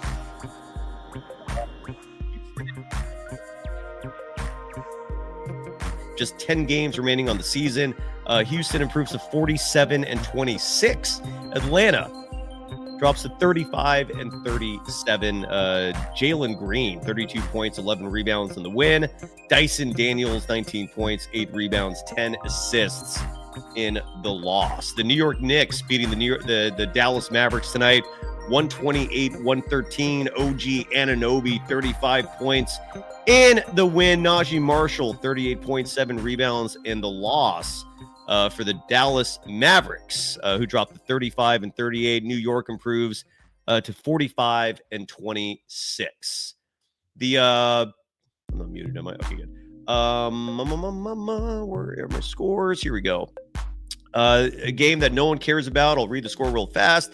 The Toronto Raptors, 112-104 winners tonight over the Washington Wizards in a game that if you told me literally no one watched, I'd believe you. Jakob Poeltl, 21 points, 11 rebounds, 3 blocks in the win. Carrington, 15 points, 11 rebounds, 6 assists in the loss for the Wizards, who dropped to 15-56. Jeez. The Raptors improved to 25-47. I'll save the best for last. Oh, the 2 best for last results. Wait a second here. What am I doing? These are all Monday results. Did anyone stop me? No one stopped me. I was reading Monday scores. Okay, I'll go through these really fast. That's embarrassing. Right? Oh, no, wait. Hold on a second. I'm confusing myself. I was reading Tuesday scores until near the end there. I'm sorry. I apologize. Okay, we're back on track. No, I was reading Tuesday games, except for that last one. Sorry again about that. Detroit taking care of San Antonio tonight, 122-96. Sasser, 27 points in the win for the Pistons. Vasily, 26 points, 6 rebounds in the loss for San Antonio, who drops to 31-40. The Pistons improving to 41-32. 3 more games, I apologize to read to you. One more final. That's the Orlando Magic, where Manny just joined us from, defeating the Charlotte Hornets 111-104. Paolo Banchero, 32.7 rebounds, 6 assists in the win. LaMelo Ball, 25 points, 9 assists in the loss. The Hornets dropped to 18-54. Orlando improves to 35-38. And 2 games that we will not get to the final of. One of them having no bearing on the Warriors. That's Cleveland and Portland. Cleveland is in Portland, leading 70-62 right now. And the other one, pretty much no bearing for the Warriors, given the Sacramento Kings are too far behind.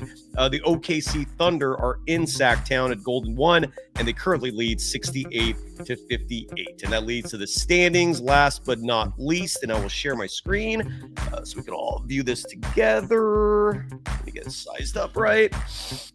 All right. Let's share my screen here. Okay. The Warriors are still the 6th seed. That's the good news. They unfortunately now trail the Memphis Grizzlies by 3 games, thanks to losing tonight, Memphis winning tonight.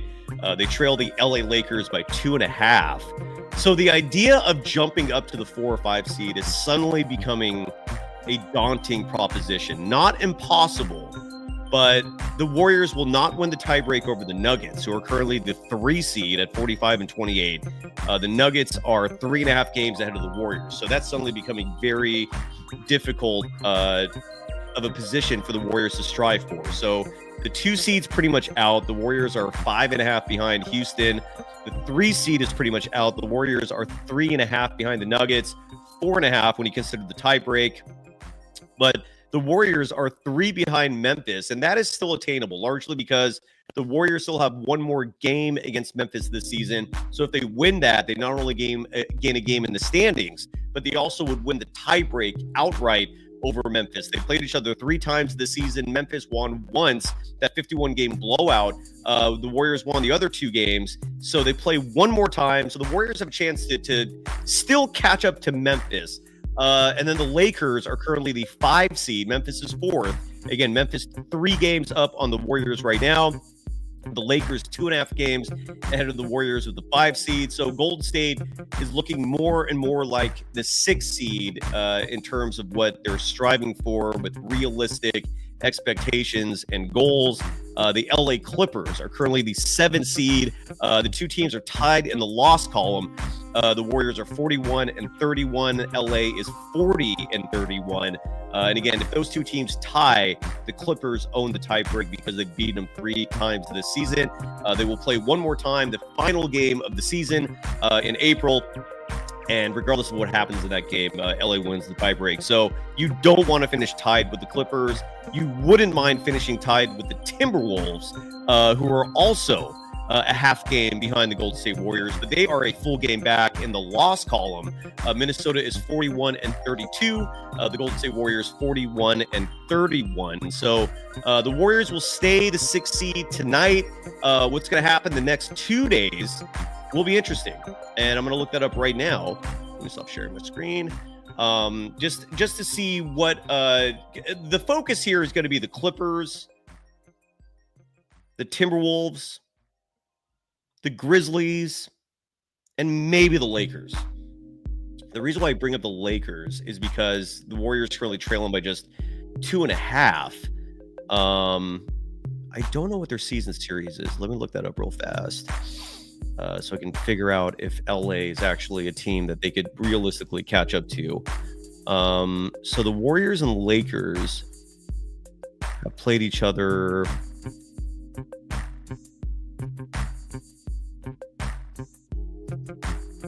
All right, so the Warriors and Lakers played on January 25th. The Warriors lost that game 118-108. They played each other on February 6th. The Warriors lost that game 120-112. Oh, they only played 3 times this year. Is that right? I thought all division opponents were and they played each other on Christmas. And okay, so the Warriors are 0-3 against the Lakers this year. So they will not win the tiebreak no matter what. Damn it. Okay, so what that means is that going back to the standings, even though the Warriors trail the Lakers by 2.5, it's really 3.5 because of the tiebreak. So realistically here, and I know LA is within the realm of possibility, but that tiebreak situation doesn't help. So what we're looking at here in terms of the Warriors and where they're what they're striving for here in terms of realistic goals, because as crazy as this sounds, only 10 games remaining in the season. So the Warriors are probably looking at the Grizzlies above them as a realistic opportunity to catch up and maybe pass them up. 10 games remaining on the year.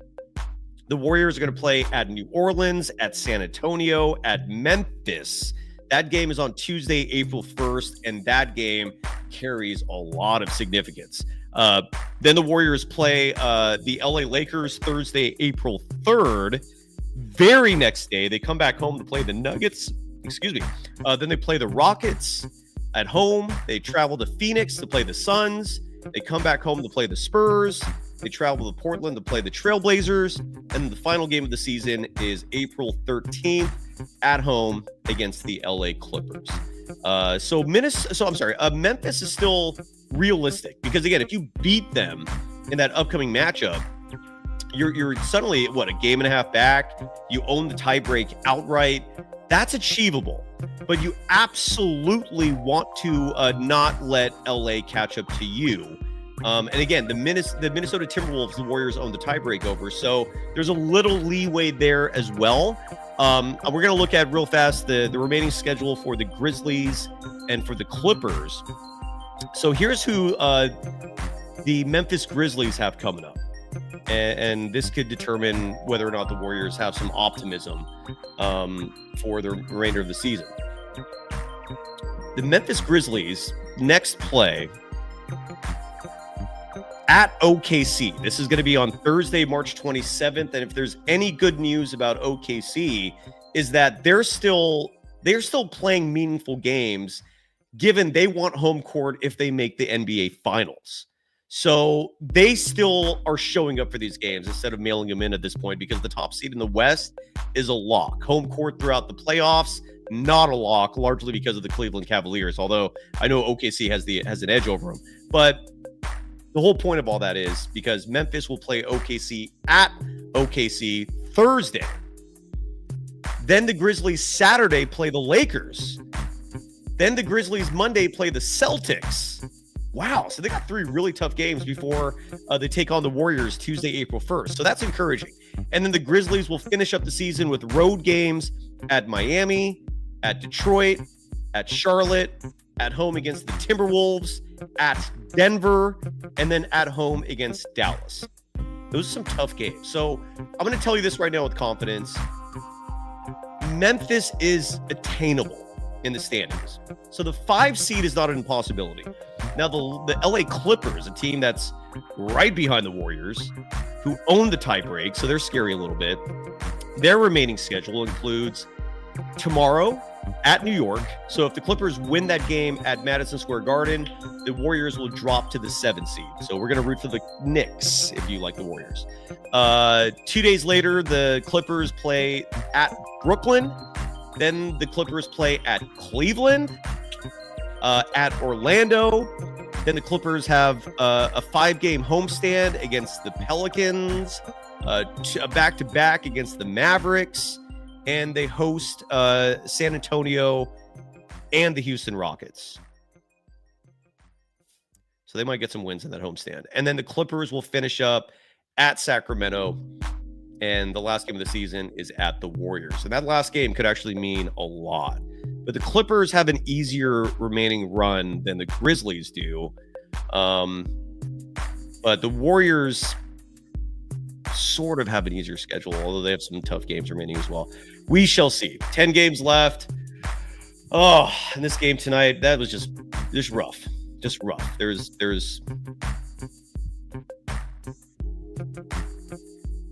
Joe Geese in the chat saying that the Warriors are about to be in the play-in for the 3rd straight year. That is crazy if that ends up happening. I'm going to be optimistic. I mean, Steph's coming back soon. But here's the thing. I'll leave you with this note. As bad as the play-in sounds, I would still take it over the Nuggets in the first round. Like, if my options are 6 seed, Denver first round, 7 seed, some play-in crap, but then you get Houston in the first round, I think I'm actually going with play-in, because I'm not feeling good about Denver in the opening round of the playoffs. Maybe second or third round, who knows what could happen. You know, every playoff series has its battles. You have your scars. You know, things linger that you carry over to the next series.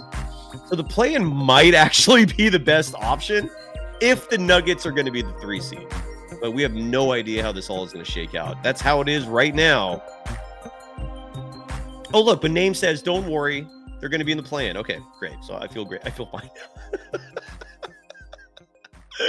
Abraham De Leon mentioned the Warriors have a tough schedule remaining. Yeah, it's tough. It's not as bad as Memphis's, but there's a couple of doozies in there. Nuggets, Lakers, Clippers.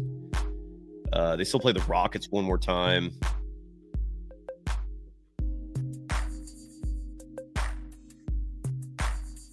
All right, we're done.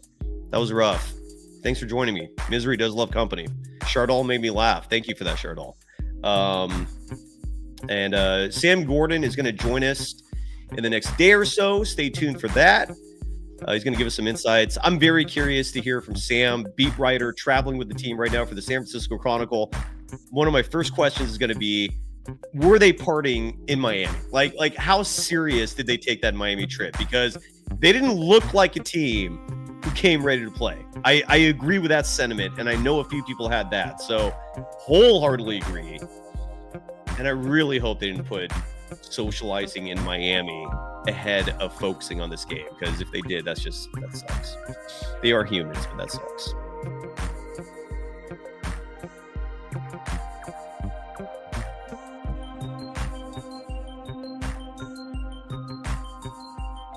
All right, thank you, everyone. And we'll be back probably tomorrow. Stay tuned. Oh, Friday night, I'm going to be hosting with Larry Kruger as well. But I'm sure there'll be at least one, if not two shows until then. Otherwise, thank you. Rough loss. Stay positive. Bye-bye.